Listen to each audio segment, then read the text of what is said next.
Frederick the Great of Prussia wasn't born a warrior king. His father, Frederick William I, was obsessed with the military, expecting his son to be just like him. But young Frederick was different, drawn to music, philosophy, and the arts, not the barracks. He secretly played the flute and read French philosophers, much to his father's fury. The king saw these interests as weakness, responding with cruelty, burning Frederick's books, smashing his flute, and humiliating him. Forced to hide his true self, Frederick learned to live a double life, dutiful soldier by day, secret artist by night. This constant tension forged a complex character, resilient, cunning, and deeply curious. The boy who loved ideas was being shaped, through hardship, into someone who would one day surprise the world.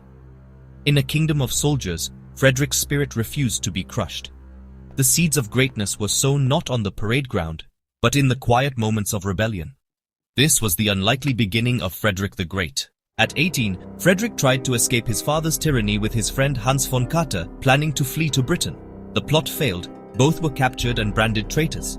Frederick's father was furious, putting his own son on trial for treason. The king spared Frederick, but forced him to watch Katte's execution outside his prison window.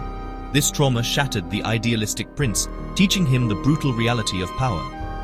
Frederick realized he couldn't escape his destiny, he had to master it. He reconciled with his father, outwardly obedient but inwardly transformed.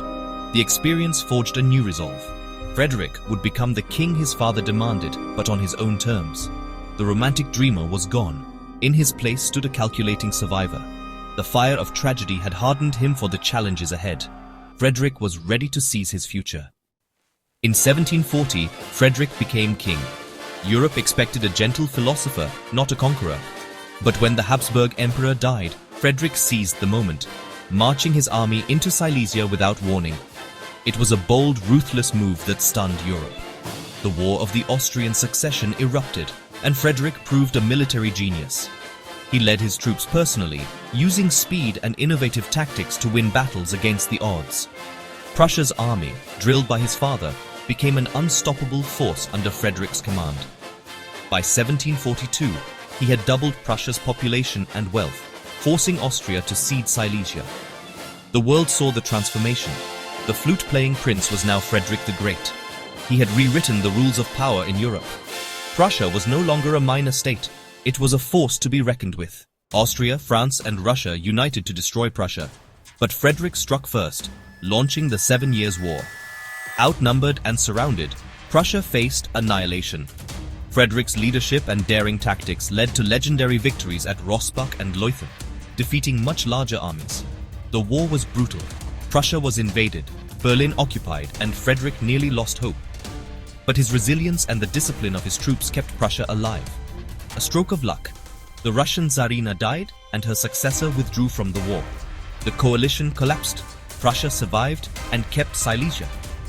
Frederick had faced down Europe's greatest powers and emerged victorious. Prussia was now a major European power, and Frederick's reputation as a military genius was sealed. Against all odds, he had changed the balance of power forever. The world would never underestimate Prussia again. With peace restored, Frederick turned to his other passion, enlightened rule.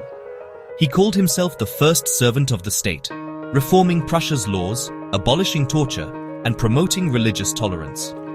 He built a merit-based bureaucracy and welcomed thinkers like Voltaire to his court. Frederick never abandoned the arts, composing music and building the Palace of Sanssouci as a haven for creativity.